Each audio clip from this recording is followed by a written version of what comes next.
महायुतीचे नेतृत्व करणारे आपले सर्वांचे लाडके नेते मुख्यमंत्री एकनाथजी शिंदे साहेबांनी या तालुक्यावर भरभरून प्रेम केलं, या तालुक्याची भरभरून माया केली. 2.5 वर्षाच्या 2.25 वर्षाच्या त्यांच्या मुख्यमंत्री पदाच्या कारकिर्दीत 60 साली हे राज्य निर्माण झाले. पहिले मुख्यमंत्री स्वर्गीय यशवंतराव चव्हाण साहेबांपासून ते आतापर्यंत संपूर्ण महाराष्ट्राचा जरी इतिहास पाहिला, संपूर्ण महाराष्ट्र, तर 2.25 वर्षात 5-5.5 हजार कोटी रुपये निधी देणारे मुख्यमंत्री एका तालुक्याला दुसरे कधी होणार. शिंदे साहेबांनी आपल्याला भरभरून दिलं, भरभरून आपल्याला फडणवीस साहेबांनी दिलं.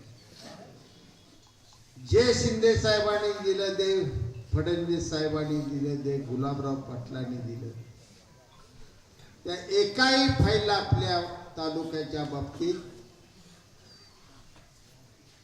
माननीय अजितदादा पवारांनी कधी आडकाठी आणली. अर्थव्यवस्था अडचणीत असून सुद्धा अनेक वेळा आपली फाईल सांगोल्याची पाहिल्यानंतर त्यांनी काही न बघता सया मारून ही फाईल आपली, प्रत्येक फाईल आपली क्लिअर केली. एक फाईल आपल्या अडचणीत हे सगळं दिलेलं होतं. या तालुक्याच्या जनतेला नजरेसमोर ठेवून दिले. हा दुष्काळी तालुका आहे. या तालुक्याच्या राजकारणामुळे हा तालुका सदैव विरोधी बाकावर बसलेला तालुका, रखडून गेलेले अनेक प्रश्न, सिंचनापासून वंचित असलेली काल सुद्धा आपल्या तालुक्यात 40-42 गावं होती, त्या गावाला कोणत्याच योजनेचं पाणी येत. एका बाजूला आपण टेंबू आणलं म्हणत होतो, दुसऱ्या बाजूला म्हैसाळ आणलं म्हणत होतो, तिसऱ्या बाजूला उजवी तशी खितपत पडलेली.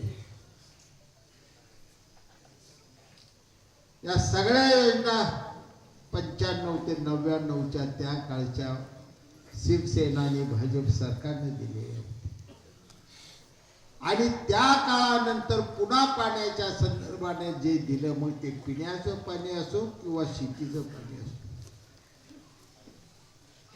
ते मुख्यमंत्री एकनाथजी शिंदे साहेब मुख्यमंत्री पदावर बसल्यानंतरच्या 2.25 वर्षात झाले.